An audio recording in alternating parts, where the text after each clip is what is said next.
C'est fait, le plan de financement des travaux d'urgence sur le réseau d'eau potable est bouclé. Ce matin, les élus, au cours de la conférence territoriale des actions publiques, ont décidé de financer comme prévu les 71,4 millions d'euros nécessaires aux chantiers prioritaires pour soulager les usagers victimes toujours de coupures. Éric Rayapa et Daniel Kérin. L'image du consensus sur le dossier de l'eau. L'Union certes affichée des politiques, mais au bout un plan de travaux d'urgence désormais bouclé, ou presque.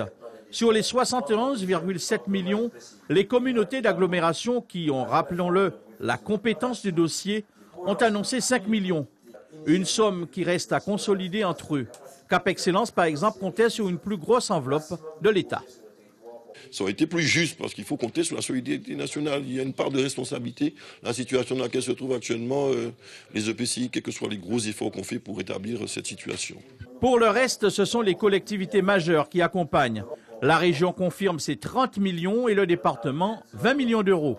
Un soulagement de part et d'autre. Maintenant, c'est mettre rapidement en place ce plan de financement qui sera aussi vraiment encadré juridiquement et par la suite le plan des travaux à réaliser dans l'intérêt des Guadeloupéens. C'était important d'être là, de dire aux Guadeloupéens que dans 2 ans, on ne devrait plus parler de tour d'eau.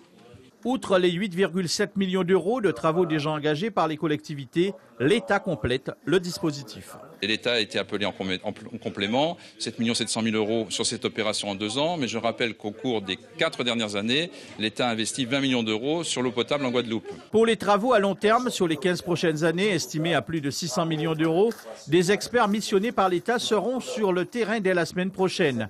Et on saura peut-être si les 400 millions, plus ou moins annoncés, sont encore vraiment dans les tuyaux.